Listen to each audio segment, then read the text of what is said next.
Est-ce que les gens qui sont encore à l'extérieur peuvent rentrer, s'il vous plaît? On doit continuer notre programme. Il y a encore plein de belles choses à venir. Permettons-nous de pouvoir profiter du restant de la soirée comme il faut. Pour cela, votre présence est vraiment souhaitée en salle. Donc, Chrismen, faites rentrer les personnes qui sont encore à l'extérieur, s'il vous plaît. On doit pouvoir continuer notre programme.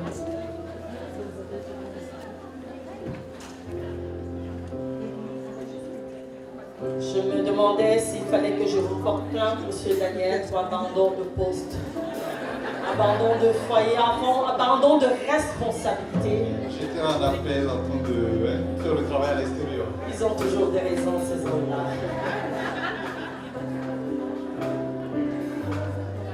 Alors, je pense qu'on peut continuer notre programme.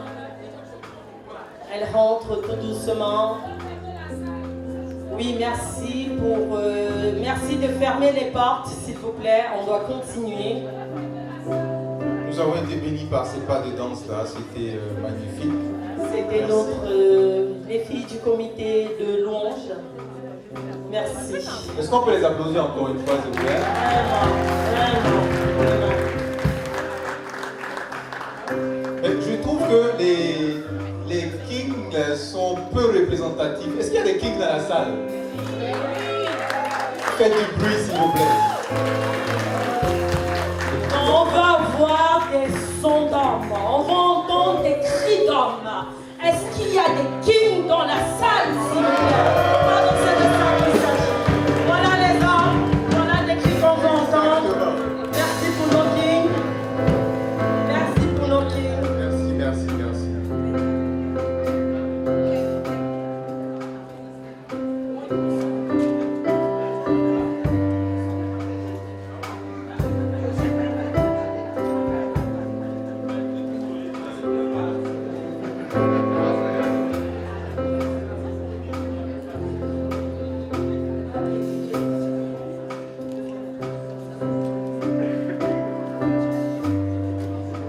On va continuer notre programme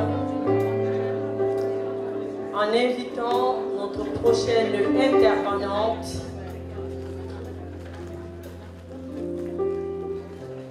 Notre intervenante est une femme. Mère de dynastie, C'est une mère entrepreneur, basée entre qui la a veut France dire et qu'elle est une l'Angleterre. mère de dynastie. Elle aide et accompagne dans la création de Elle marques est de une produits. entrepreneur. Elle a fait de basée l'image entre de la marque France et l'Angleterre. une mission de vie. Elle CEO aide et de accompagne NK dans la Luxury création Beauty, de marques de une marque de produits. luxe de produits et Elle a accessoires de fait de beauté. l'image de marque Femme de prière, mission de vie. leader d'intercession. Elle est cofondatrice de cette grande association des NK femmes faiseurs Luxury d'exploits. Beauty, une Merci marque de d'accueillir luxe pour cette volontaire, édition de FDE une Canada, marque de luxe Caroline de produits Caille. et accessoires de beauté. C'est une femme qui fait partie des piliers de FDE. Mère de dynastie, entrepreneur, basée entre la France et l'Angleterre. Elle aide et accompagne dans la création de marques de produits. Elle a fait de l'image de marque une mission de vie. CEO de NK Luxury Beauty, une marque de luxe de produits et accessoires de beauté. Femme de prière, leader d'intercession. Elle est cofondatrice de cette grande association des femmes faiseurs d'exploits. Merci d'accueillir pour cette édition de FDE Canada, Caroline Caille.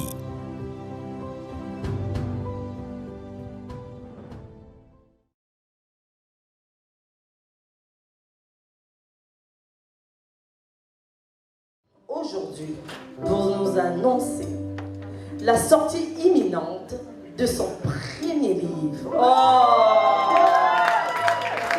Eh oui! Elle nous partage son expérience, son parcours de mère célibataire pour aider les femmes célibataires blessées, les mères et les pères célibataires à se reconstruire. Veuillez accueillir notre très très chère maman. Mère de dynastie, Mère de dynastie entre la France et l'Angleterre.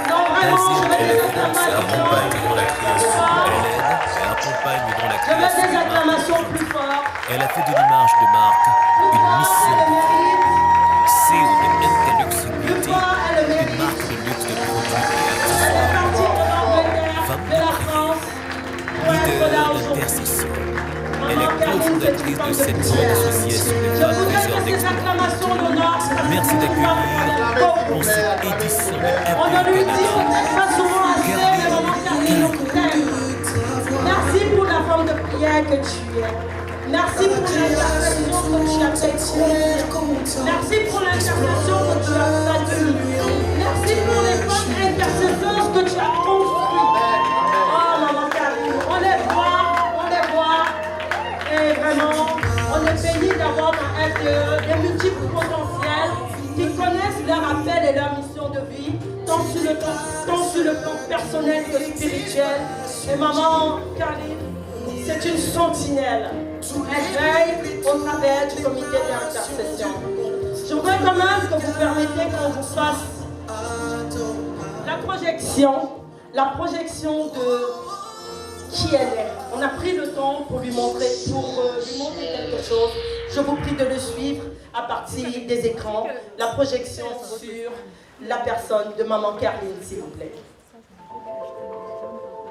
Mère de dynastie, entrepreneur, basée entre la France et l'Angleterre. Elle aide et accompagne dans la création de marques de produits. Elle a fait de l'image de marque une mission de vie. CEO de Entelux Beauty, une marque de luxe de produits et accessoires de beauté. Femme de prière, leader d'intercession. Elle est cofondatrice de cette grande association des femmes faiseurs d'exploits. Merci d'accueillir pour cette édition de FBE Canada, Caroline Caille.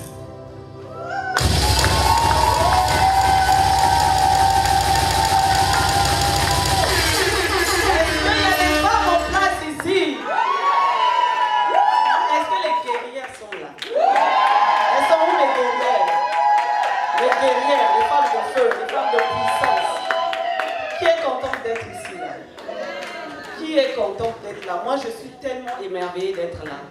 Ça fait tellement plaisir, après 5 ans, de revenir sur cette terre qui nous a vu éclore, sur une partie de cette terre où Dieu nous a envoyés pour la première fois il y a 5 ans. Et je suis honorée de revenir sur cette terre. Montréal, tu es béni. Amen. Montréal, tu es béni. Tu es une terre d'accueil pour nos filles de roi. Et je suis vraiment bénie d'être là. Et de voir qu'il y a 5 ans, il n'y avait pas tout ce monde-là. Quand je vois ça, ça augmente ma crainte. Ça augmente la crainte que j'ai envers ce Dieu-là, parce qu'il est capable de prendre, comme le chant qui dit, il va me prendre, il va me rentrer, il va me positionner. Il fait des choses comme ça. Il fait des choses comme ça. Et c'est ce pourquoi tu es là, parce que tu as besoin de cette chose que Dieu a besoin de prendre, d'arranger et de positionner. Le thème que nous avons cette année, la grandeur pour conquérir. Mais avant d'entrer dans le vif du sujet, je vais demander qu'on me relance le chant. Alice, s'il te plaît, je veux que tu écoutes ce chant et que tu t'appropries ce chant, que tu saisisses ce chant et que tu comprennes ce chant. C'est un chant, ça fait un moment qu'il me porte. Ce jeune homme qui a chanté ça, c'est un jeune prophète, c'est un de mes petits frères que j'ai vu naître et grandir et qui est devenu prophète aujourd'hui. Et cette chanson m'a conduit pendant un temps où je disais à Dieu, Seigneur, pour te dire Ebenezer, après toutes ces années, on a dû passer par des épreuves de feu, c'est-à-dire submergé par les eaux. On a marché dans l'ombre de la vallée de la mort. Mais il a été Ebenezer. Il nous a gardés. J'ai dit, Seigneur, je vais aller dire quoi?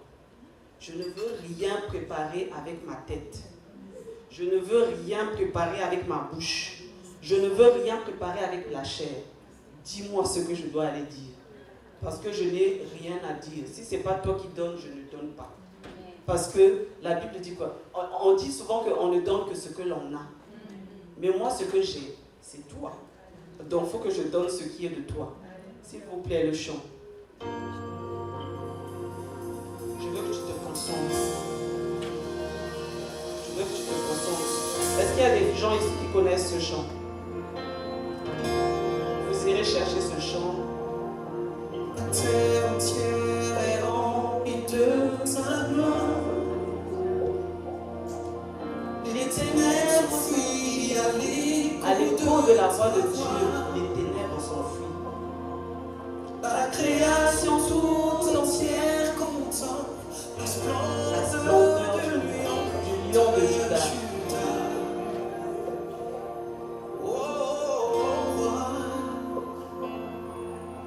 Tu parles et ce qui est mort revit.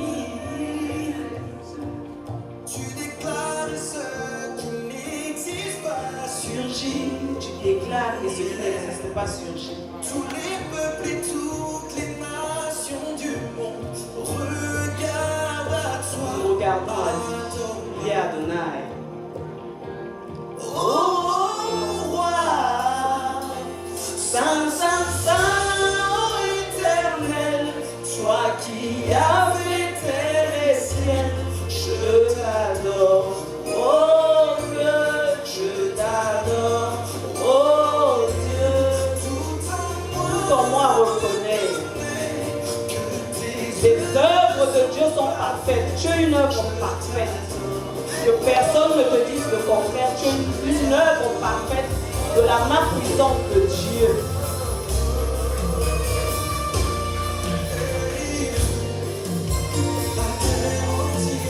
La terre entière est remplie de ta gloire. Les ténèbres s'enfuient à l'écho de ta voix. Les ténèbres s'enfuient à l'écho de la voix de Dieu. La création tout entière. La création contemple la splendeur du lion de Juda. Et la création attend même la révélation en toi en tant que fille et fils de Dieu.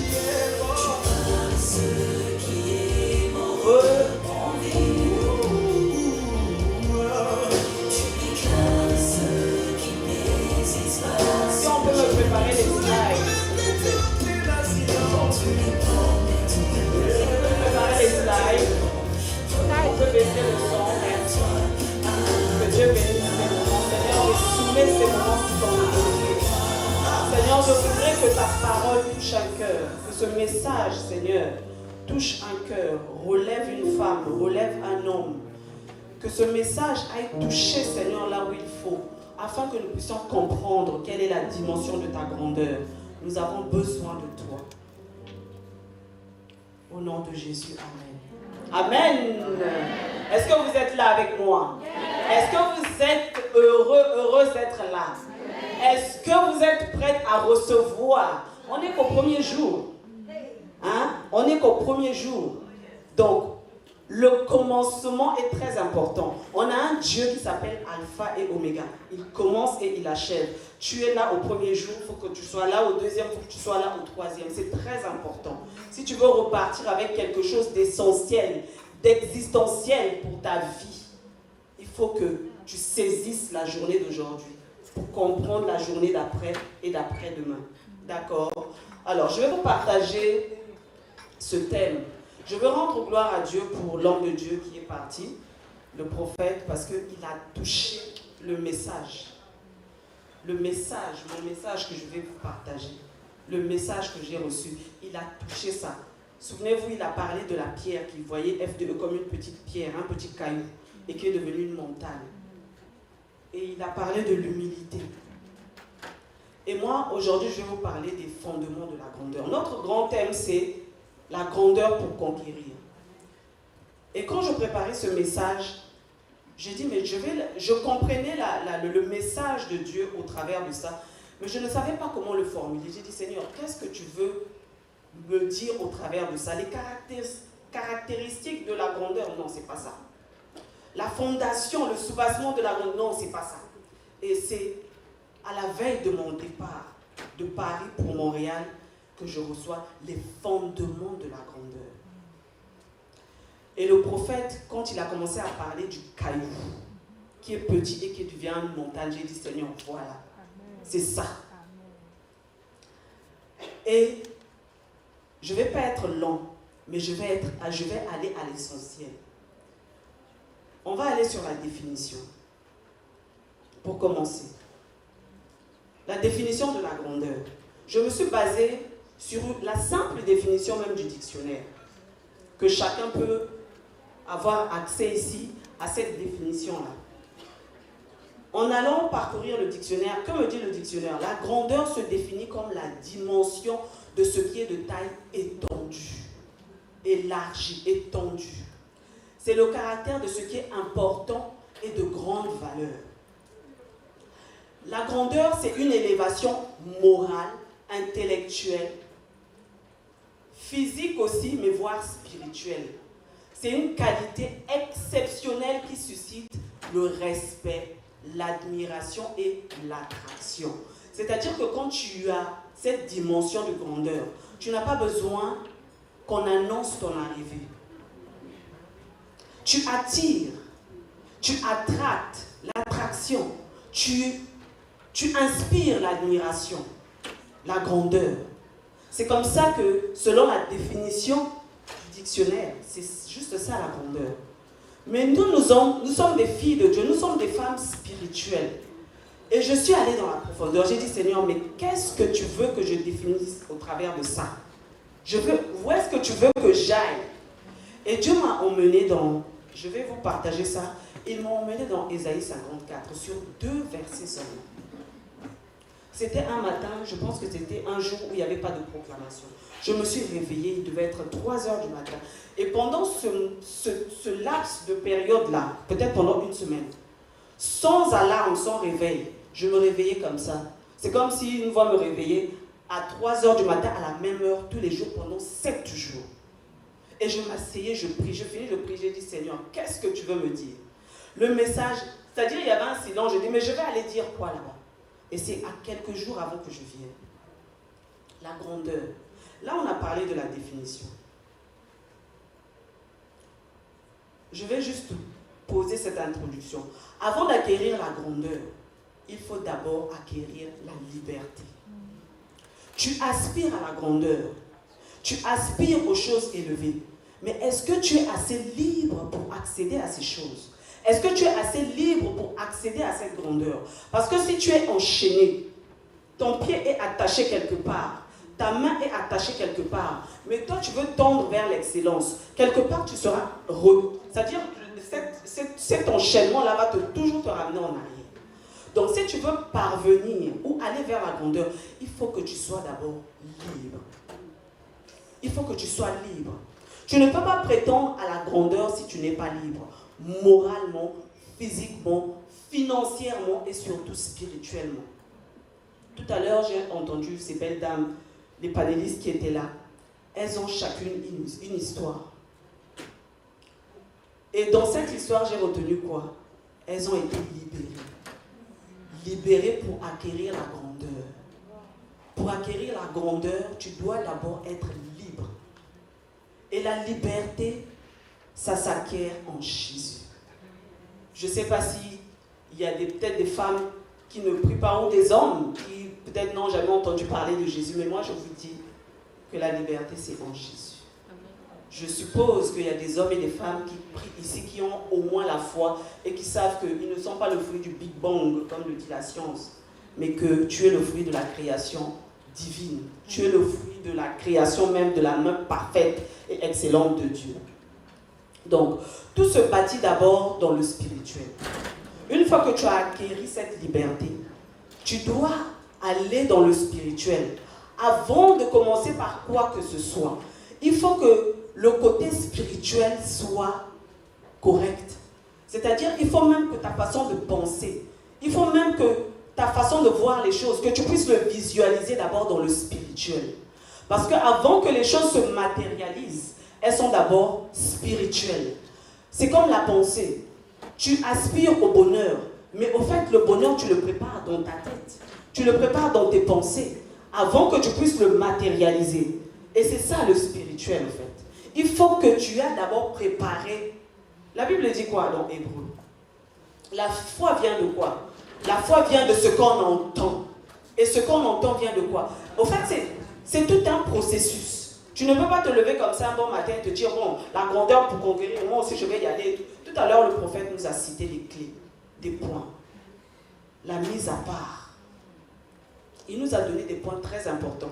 C'est-à-dire que je n'avais même pas de quoi noter. J'ai pris mon téléphone, j'ai filmé tout ce qu'il a dit là. Parce que je vais aller m'asseoir et réécouter. C'est très important. Et je veux aussi attirer notre attention ici sur la sanctification. C'est un point qu'il a sorti qui est très très important et délicat. Je sais que ça c'est un point qui est très délicat pour beaucoup de personnes ici peut-être. Mais la sanctification, c'est déjà la base du début du processus de la liberté. La sanctification. Ne croyez pas seulement que péché c'est quoi? C'est la fornication. Que le péché se limite à la fornication et tout. Non. Le péché c'est péché. Quand Dieu te dit ne mens pas, c'est le péché, ne mens pas. Dieu te dit ne vole pas, ne vole pas. Dieu te dit ne fornique pas, ne commets pas l'adultère. C'est le péché. Donc, pour commencer à traiter avec Dieu, il faut que tu ailles d'abord dans ça. La sanctification, c'est le premier pas vers ta liberté. Ta liberté en Christ. Et c'est très important. Notre mission première est de vous faire comprendre qu'il faut marcher avec Dieu pour être grand et le rester. Vous allez peut-être me dire, oui, il y a des gens de ce monde qui sont grands. On cite des grands noms. Le gars de Apple. Voilà, il n'est plus de ce monde, mais c'était un grand qu'on peut citer. Vous allez me dire, oui, il y a des grands qui ont prospéré. Il y a le gars il y a Bill Gates, il est grand et tout. Mais est-ce que vous avez parcouru sa vie? Il y en a peut-être, vous allez dire, oui, ils sont grands. Mais est-ce qu'ils ont forcément Dieu pour qu'ils soient grands? Est-ce qu'ils ont eu besoin de Dieu pour être grands? Mais quand vous regardez même tous ces grands qui sont passés, observez leur vie, le début, la fin. Ils commencent bien, ils finissent mal. Ou ils commencent mal, ils finissent bien. Mais ils finissent bien quand ils découvrent Dieu. Mais généralement, ils commencent, mais ils finissent mal. Je vous cite un exemple banal. Michael Jackson. C'était quelqu'un qui connaissait Dieu. Mais sur son parcours, la fin a été comment? Mais pourtant, ça a été un grand musicien de ce monde. Donc, la grandeur, c'est en Dieu. Tu commences avec Dieu, tu grandis avec lui, tu vas dans l'élévation avec lui, tu restes dans l'élévation avec lui, tu finis dans l'élévation avec lui. C'est ça. Et notre mission, c'est de vous faire comprendre ça. Qu'il faut marcher avec Dieu pour être grand et le rester. La grandeur s'acquiert en Dieu. Et c'est très important. Sachant que Dieu est notre architecte. C'est lui qui nous a créés. Il connaît toutes choses. Notre destin, c'est lui qui l'a créé. Il connaît tout. La Bible dit qu'il connaît même le nombre de tes cheveux sur la tête. Est-ce que toi-même tu es capable de compter tes cheveux? Même si on enlève une touffe, on te donne la touffe. Compte cette touffe-là, ne serait-ce qu'une touffe comme ça, tu ne pourras pas la compter. Donc, lui qui est l'architecte de ta vie, il connaît toutes choses. Donc, il faut que tu te soumettes à lui, qui connaît toutes choses, si tu veux aller à cette étape-là de la grandeur. Je vais aller plus profond. Je vais revenir donc sur les fondements de la grandeur. Je me suis appuyé sur Ésaïe 54. Je vais vous le lire ici, mais au fur et à mesure, on va aller petit à petit, parce que je voudrais que vous puissiez comprendre, que nous puissions comprendre notre identité en tant que fille de Dieu. C'est très important. Il faut savoir que tu es un édifice bâti par Dieu et pour Dieu. Je veux juste te donner ici un exemple. Lorsqu'un maçon construit une maison, on vous projette parce que voilà, je ne vais pas tout lire. Lorsque un maçon décide de construire, tu as un projet de construction, tu vas voir l'architecte. L'architecte donne l'ossature, c'est-à-dire qu'il dessine ce que tu lui donnes comme volonté. Je veux que ma maison soit comme ça, en étage, 2 niveaux, 3 niveaux et tout, et tout, et tout. Et tu prends ça, tu vas soumettre le plan au maçon. Le maçon, c'est lui qui va commencer à construire. Il va mettre la fondation. il va bâtir. Au fur et à mesure, il bâtit, et ça devient une tour ou ça devient une maison. Et Dieu, c'est pareil, c'est l'architecte. C'est lui qui bâtit. Il bâtit.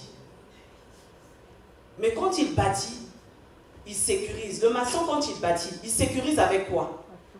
La fondation.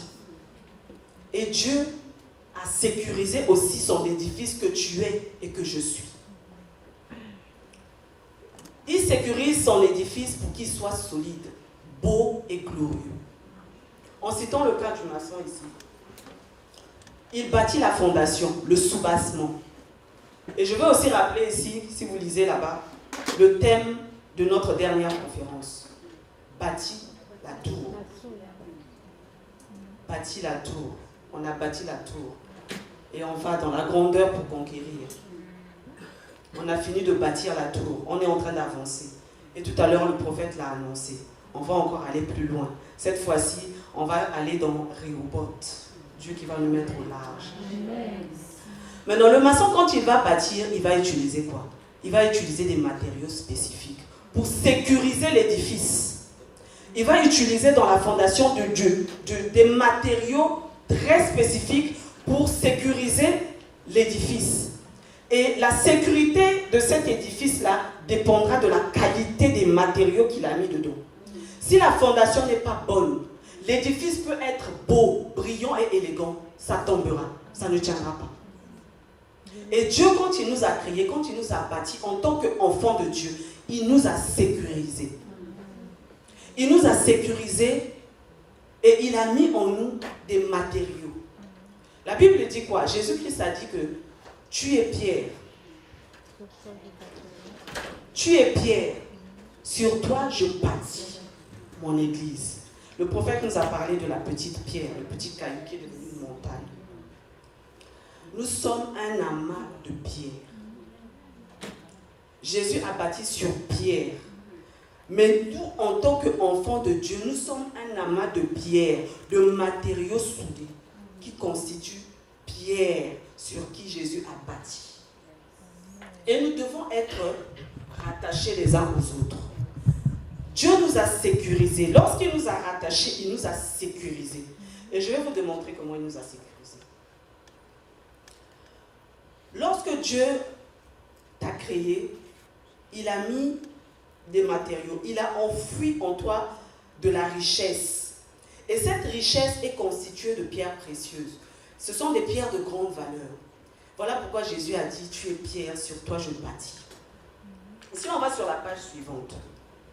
Nous, en tant qu'enfants de Dieu, nous sommes des édifices de pierre sur lesquels Dieu a investi pour bâtir son royaume. Donc, je disais tout à l'heure, nous constituons un amas de pierres sur lesquelles Jésus a bâti son église, le corps du Christ. Et cette pierre étant constituée de plusieurs différentes pierres précieuses qui permettent à l'édifice de tenir droit sans faillir. Et si nous allons dans Ésaïe 54, Dieu parle de la prospérité future d'Israël. Au verset 11 et 12, il dit, voici. Je n'ai pas pris tout le verset en entier, mais je me suis limité sur ça. La Bible dit, voici, c'est Dieu qui parle. Il parle à qui? Il parle à Israël. Tu es Israël. Parce que nous avons été colmatés à l'olivier franc, Jésus-Christ, qui est notre frère et qui est aussi notre Seigneur et notre Sauveur.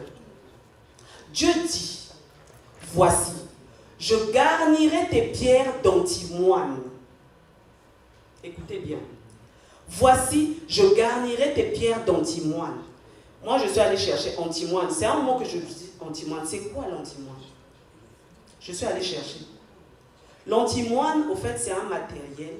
C'est un matériau qui permet à une pierre précieuse de briller. Quand vous voyez la pierre précieuse, elle est constituée de plusieurs pierres à l'intérieur. Et l'antimoine sert d'alliage. C'est-à-dire c'est l'antimoine qui permet aux cailloux, aux pierres, aux matériaux précieux de se souder.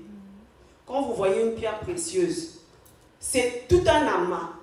Et l'antimoine sert, au fait, permet à ce que qu'il y ait cette cohésion dans la pierre. C'est ça qui permet de se lier, de lier plusieurs pierres ensemble. Je suis allée donc chercher la définition et tout, j'ai lu, j'ai relu. J'ai dit, Seigneur, mais où est-ce que tu veux m'emmener? Où est-ce que tu veux m'emmener? La définition dit que c'est une substance très fragile, mais non malléable, présentant à la fois des propriétés de fer et de métal, servant à durcir et à solidifier les métaux entre eux. Il sert à relier et à solidifier la structure d'un matériau. Donc Dieu dit qu'il garnirait tes pierres d'antimoine, afin de te sécuriser et te rendre solide. Nous permettent de nous allier aussi les uns aux autres pour former un seul édifice. Dieu met en nous l'antimoine. Il nous a enduit d'antimoine.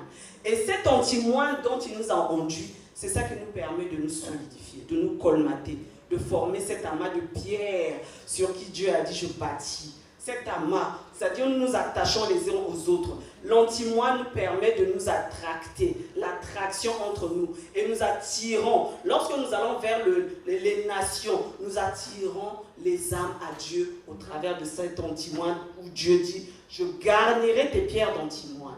C'est très important, il faut que tu le retiennes.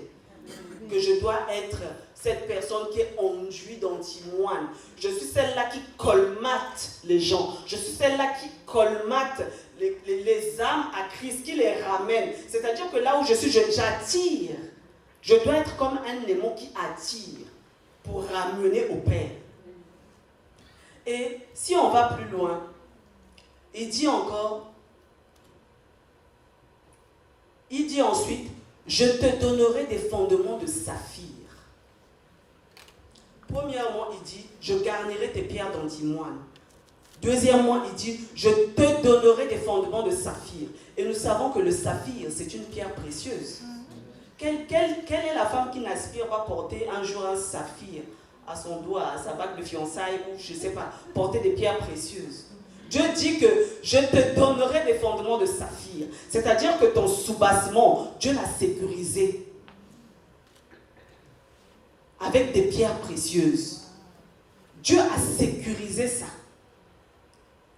Je te donnerai des fondements de saphir. Et le saphir, c'est une pierre précieuse de très grande valeur. C'est une pierre de couleur bleue. On le voit. Et en Orient, par exemple, on dit que la pierre, c'est la pierre de la connaissance intuitive. Donc, on dit en Orient que c'est la pierre qui donne la connaissance, l'intuition.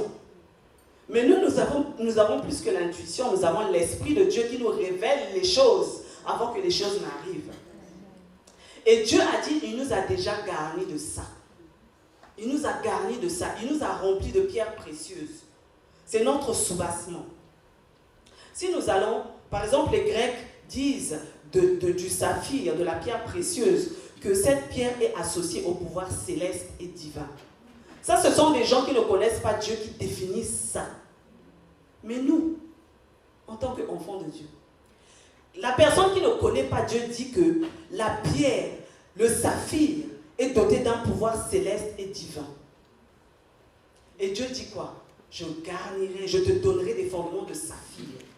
Dieu t'a doté d'un pouvoir en te donnant sa parole. C'est ce pouvoir divin que tu as reçu. C'est sa parole. La parole de Dieu est un pouvoir. Dieu t'a doté de ce pouvoir pour créer. Dieu est le créateur par excellence. Nous nous connectons aux proclamations. La mort et la vie, eux, au pouvoir de ta langue. Ce que tu déclares, c'est ça que tu crées. Tout ce qui sort de ta bouche, tu le crées. Ça prend vie, ça prend forme. Peut-être que désormais, tu feras attention à ce qui sort de ta bouche. Parce que la parole est créatrice. La parole est créatrice. Donc, faisons attention à ça. N'oublions pas que Dieu nous a dotés d'un pouvoir au travers de sa parole. Le saphir est une pierre noble. Selon les Hébreux, c'est une pierre qui symbolise aussi la pureté. Nous sommes appelés à la pureté. Voilà pourquoi je revenais sur la sanctification. Nous sommes appelés à la pureté. En tant que filles de Dieu, en tant que fils de Dieu, nous devons être des modèles de pureté pour la gloire de Dieu. Dieu dit encore, je ferai tes créneaux de rubis et tes portes d'escarboucles et toute ton enceinte de pierres précieuses. Quand il dit je ferai tes créneaux, j'ai dit les créneaux. Est-ce que c'est le créneau quand on veut se garer là? J'ai dit non, Seigneur, c'est quoi ce message où je ne comprends ni la tête ni la queue? Je suis allé chercher les créneaux. Je ferai tes créneaux de rubis. Est-ce qu'on peut me passer l'image numéro 8 de la page 8?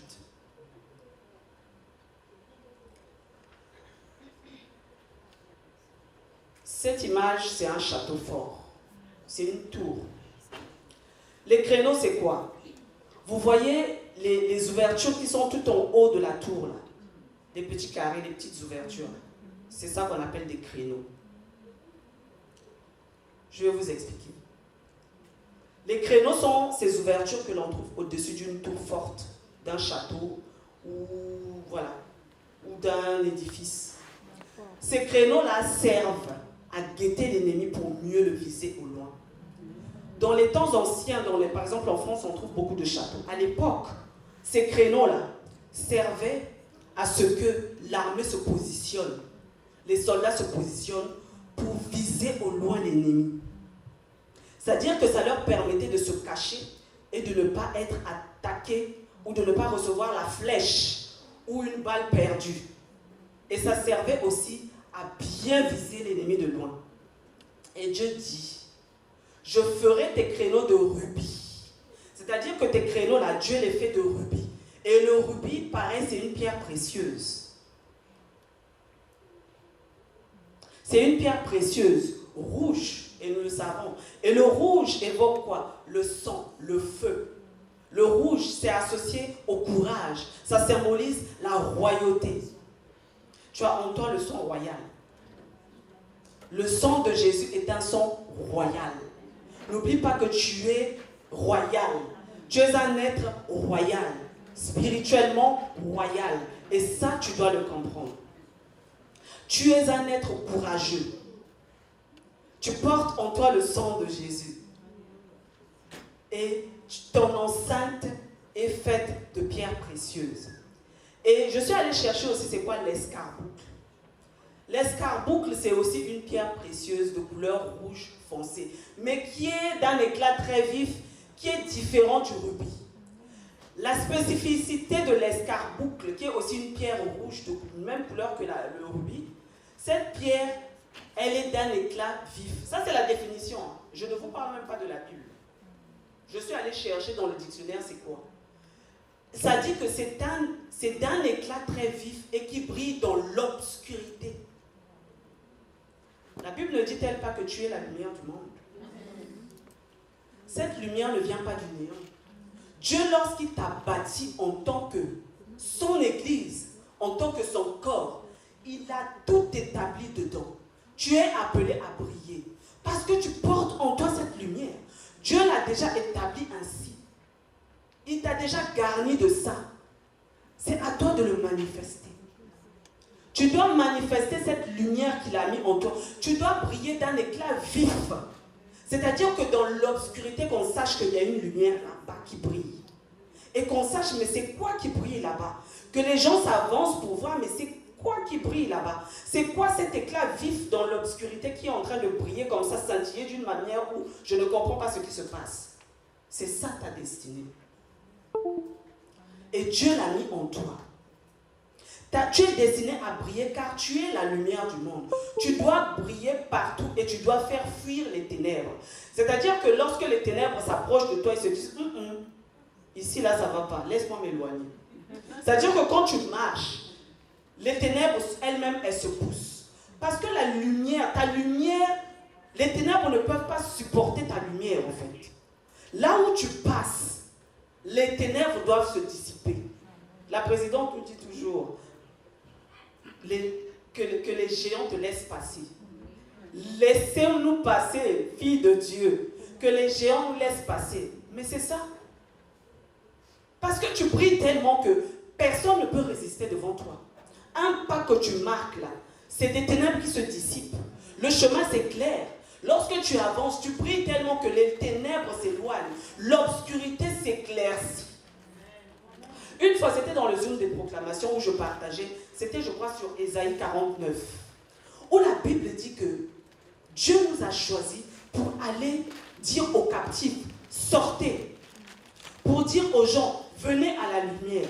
Notre mission, c'est de vous emmener à la lumière, mais pas n'importe quelle lumière. Parce que tu as déjà cette lumière en toi. Dieu l'a enfouie en toi.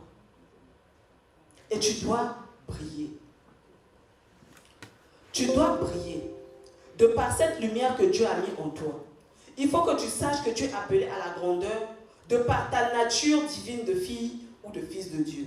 Tu portes en toi une richesse incroyable. Et aucune richesse, je répète bien, aucune richesse de ce monde ne peut égaler la lumière que tu as en toi. Aucune richesse de ce monde ne peut égaler la richesse que Dieu a enfouie en toi. Aucun milliard ne tiendra devant la richesse que tu as en toi. Tu vaux plus que le milliard. Tu vaux plus que le milliard. Parce que Dieu même, la Bible dit qu'il y a eu silence dans le ciel. Quand Dieu a dit, je vais envoyer qui? Les anges se sont retournés autour. Oh, c'est pas moi. Je vais envoyer qui? Oh Seigneur, en tout cas. Là, bon, moi, c'est mon heure d'aller louer. Je vais aller me prosterner. Qui enverrai-je? Seigneur, moi, c'est mon heure de sanctifier. Qui enverrai-je? C'était là, Seigneur. Oh, j'ai pas entendu. Pardon, mais là, c'est tout. Silence dans les cieux. Personne n'a accepté. Il s'est dit, je vais descendre. Il s'est fait fils pour venir mourir, pour te racheter, pour te faire comprendre que tu es la lumière que Dieu veut que tu sois. Tu es appelé à être cette lumière-là qui doit briller. Dans les ténèbres, tu dois briller. Partout dans les nations, jusqu'aux extrémités de la terre, tu es appelé à briller. Donc ne sous-estime pas la richesse que Dieu a enfouie en toi. Dieu a investi en toi. Dieu a investi en toi. Il a fait en sorte que tu t'établisses, que tu reconnaisses ton identité d'enfant de Dieu, que tu brilles et que tu ramènes à lui, que tu sois recouverte d'antimoine pour colmater les âmes, les ramener à lui. Former ce corps qui est le corps du Christ pour monter dans les hauteurs, pour grandir, pour être aussi cette tour-là, dont les créneaux sont toujours au taquet. Pour que, avant que l'ennemi ne vise, que toi tu vises au loin. Que tu vois ce que les autres ne peuvent pas voir. La vision de loin. Que tu saches que non, avant même que l'ennemi ne puisse te localiser, toi tu l'avais déjà repéré. Je garnirai tes pierres d'antimoine. Je ferai de tes créneaux des rubis. Dieu t'a constitué de pierres précieuses. Tu es plus qu'une pierre précieuse parce que tu es tout à toi seul, tu es tout un amas de pierres précieuses. Et pour ne pas être trop long, parce qu'on a un programme qui doit continuer, je vais conclure. Pour ne citer que les fondements, ça ne suffira pas. Je n'ai pas donné ici tous les fondements, mais j'ai voulu aller par rapport à ce passage-là. Parce que même moi-même, quand Dieu me donnait le message, je ne comprenais pas. J'ai dit, Seigneur, c'est quoi ça? Je n'y comprends rien, c'est quoi? Mais je veux te faire comprendre que tu es un édifice. Tu es un édifice. L'année dernière, on a dit, bâtis ta tour. Et aujourd'hui, je te dis que tu es un édifice que Dieu a bâti. Et il t'a bâti avec des fondements solides. Il t'a bâti de pierres précieuses. Tu es appelé à briller dans les nations. Tu as en toi une richesse que Dieu a enfouie. Une richesse inestimable aux yeux du monde. Mais tu as une très grande valeur. Tu es un être de très grande valeur. Il faut que tu le saches et que tu le comprennes. Dieu t'a déjà bâti ainsi. C'est à toi de manifester cette grandeur. La grandeur pour conquérir les territoires. La grandeur pour conquérir ta famille. Pour conquérir ta maison. Le prophète nous l'a dit que la première chose, c'est quoi que tu dois faire? D'abord ta maison. D'abord ta maison. Tu dois conquérir ta maison d'abord. Tu veux aller conquérir les nations. Arrive à conquérir ton mariage. Arrive à conquérir ta maison, ta famille, tes enfants, ton mari. Avant de prétendre à aller conquérir les nations. Parce que si tu n'as pas encore conquis ta maison, tu ne pourras pas conquérir les nations. Tu ne pourras pas conquérir les territoires.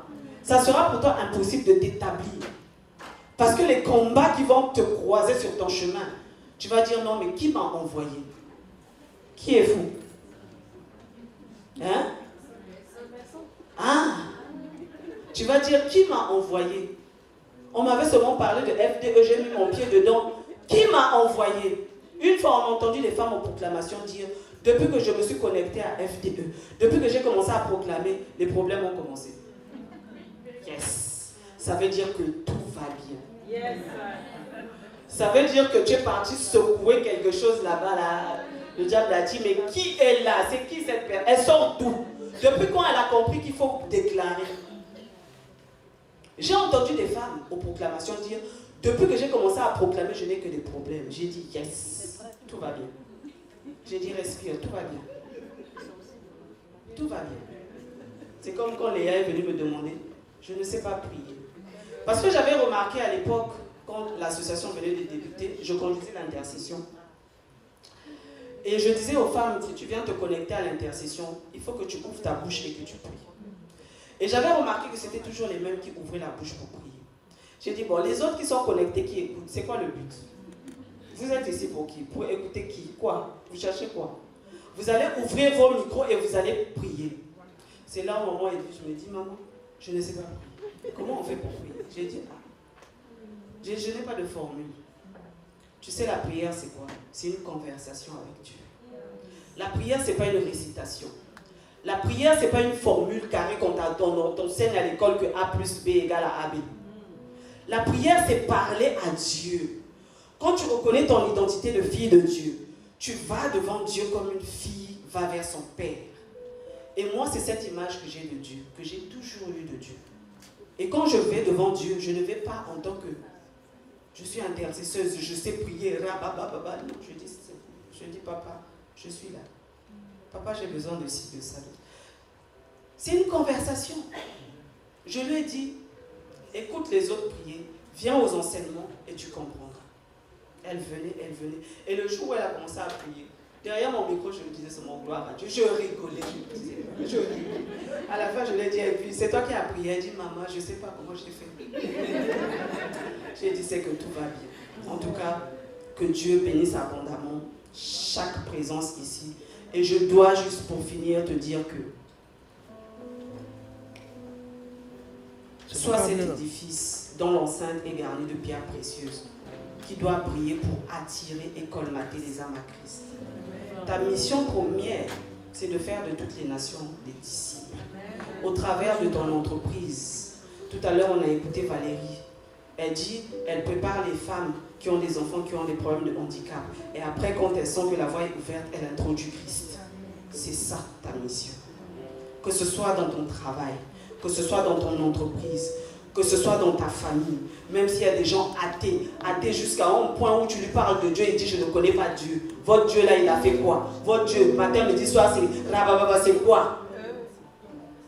Continue à persévérer. Tu es une lumière qui brille. De par ton témoignage, de par même ton entreprise, même ton chiffre d'affaires est un témoignage. Et c'est ça. Tu dois briller dans toutes les sphères d'influence pour faire comprendre aux gens que la grandeur s'acquiert avec Dieu. Tu veux être grand et le rester. Attache-toi à Dieu. Mets Dieu devant. Parce qu'il a déjà tout mis en toi. C'est à toi de le manifester. Et c'est à toi de le vivre. Tu veux être grand? Manifeste la présence de Dieu en toi. Manifeste ce qu'il a enfoui en toi. Éclaire les nations. Sois celle-là qui éclaire. Là où les gens disent que c'est noir, toi tu dis que c'est blanc. Les gens disent que c'est rouge, toi tu dis c'est vert. Sois un antipas. Ne fais pas comme tout le monde. C'est ça qui va t'emmener dans les hauteurs, dans la grandeur. Et tu vas devenir cette personne-là qui attire, qui brille tellement qu'elle attire. Vous voyez la présidente. Moi, c'est une femme. Quand on a commencé l'association, je disais, avec Zoé, on était là, mais la petite fille ici, là, vraiment, on se soumet seulement. Dieu fait des choses extraordinaires. Elle est plus jeune que moi. Mais j'ai toujours dit qu'elle est plus grande que moi. À chacun son honneur. Dieu dit quoi? Honore. Dieu honore ceux qui l'honorent. Quand je la vois, je ne vois pas Marthe, Karine que vous voyez assise là. Moi, je vois autre chose. Après, vous, ce que vous voyez, c'est votre problème. Moi, ce que je vois, c'est mon alliance avec Dieu. Que je vois au travers de cette femme. Parce que c'est une bénédiction pour les nations. C'est une bénédiction pour les nations et c'est une bénédiction pour toi et pour moi. Dieu ne met pas les gens ensemble au hasard. Dieu fait chaque chose pour un but. Et le but de faiseur d'exploits, c'est de faire des exploits. Et d'aller jusqu'aux extrémités de la terre, dire que nous sommes appelés à faire des exploits. C'est ça notre mission. Il faut que tu sois recouvert d'anti-moi. Amen. Amen. Amen. Je m'arrête là. Que Dieu te bénisse.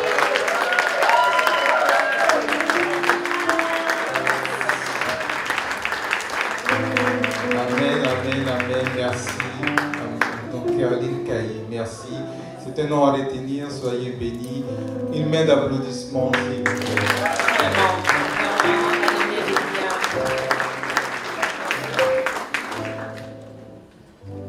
Alors, on va passer à la grande dernière partie. Alors, elle a peut-être oublié un petit détail et certainement un très grand.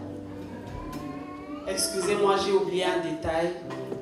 J'ai, comme on dit, les douleurs de l'enfantement. Ça m'a pris du temps. Dieu m'avait beaucoup parlé de ça. Ça m'a pris du temps, mais c'est arrivé. J'ai écrit mon tout premier livre. Mon tout premier livre. Si la régie, vous avez l'image, je crois que c'est la page 9.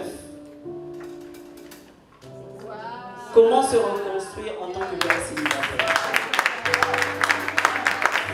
Pourquoi je parle de comment se reconstruire en tant que mère célibataire? Je suis une mère célibataire. J'ai vécu des épreuves, des expériences qui m'ont forgé, qui m'ont façonné. J'ai dû m'asseoir au pied du maître. J'ai dû me soumettre à Dieu. J'ai dit, Seigneur, il faut que je me soumette d'abord à toi, avant d'aller me soumettre à un homme dans le mariage.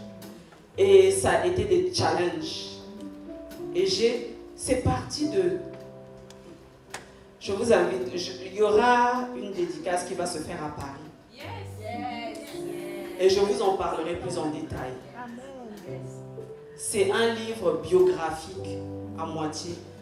Et une partie où c'est un livre qui va t'accompagner. S'il y a des mères, est-ce qu'il y a des mères célibataires ici?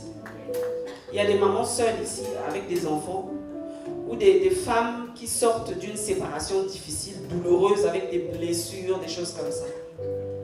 Je parle de tout ça là dans ce livre. Et je ferai la dédicace à Paris. Même si vous n'êtes pas à Paris, inscrivez-vous, donnez votre nom, votre numéro de téléphone, une adresse mail à Ornella. Ornella qui est là. Venez vers elle. Pour celles qui sont de Paris, allez la voir et on vous donnera la date. Ça sera au mois d'août.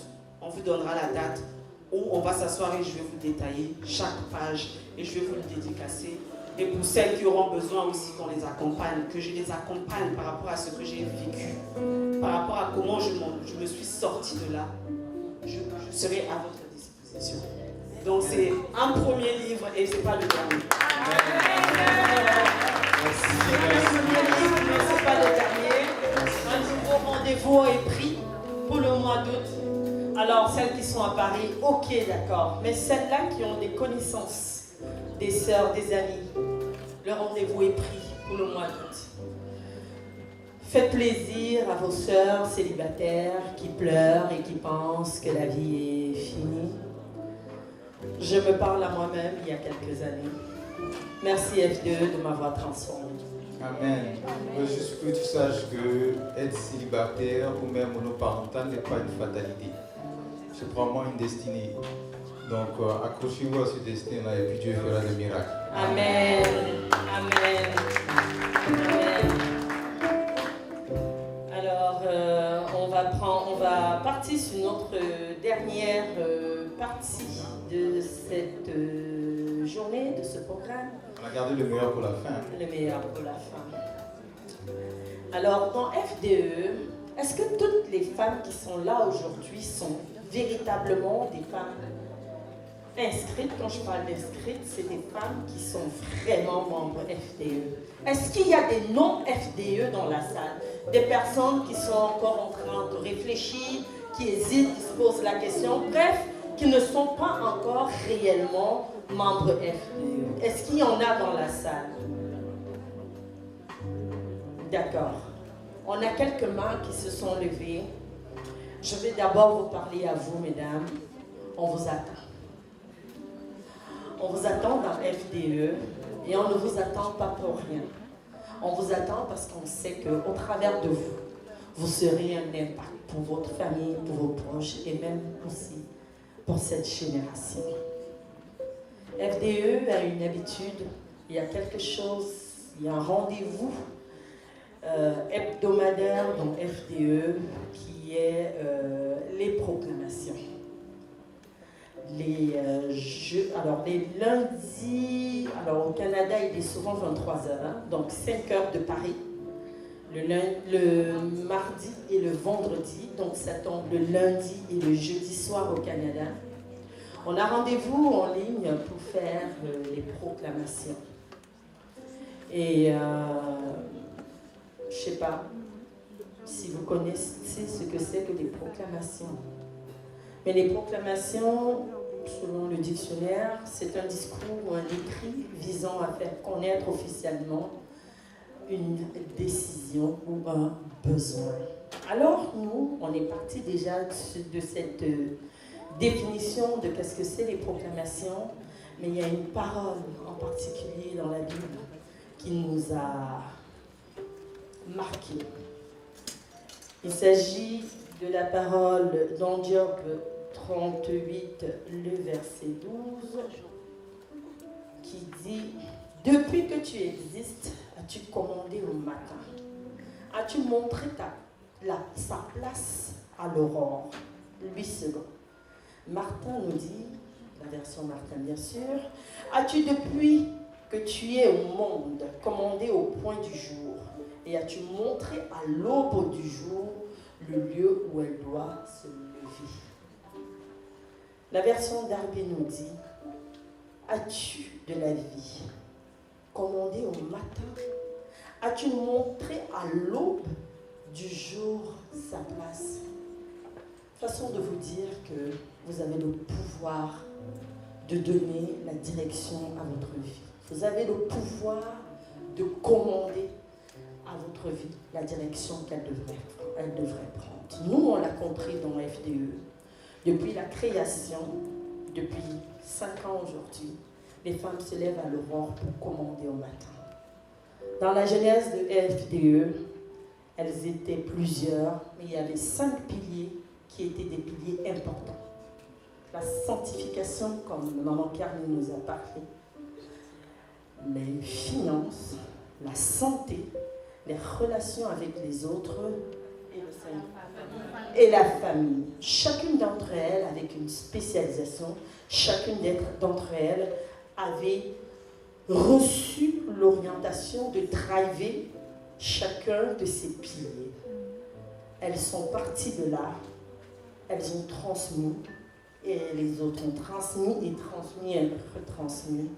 Aujourd'hui, comme elle disait, il y a beaucoup de personnes qui tellement sont secouées par les proclamations qu'elles disent, depuis que je fais vos proclamations là, non, j'ai trop de stress dans ma vie, gars. Je ne sais pas si je vais continuer. Et elle nous rappelle toujours à chaque fois, tout va bien. Vous proclamez. Mais est-ce que vous le faites de la bonne façon? FDE vous l'apprend. On va faire monter sur scène notre prochaine intervenante.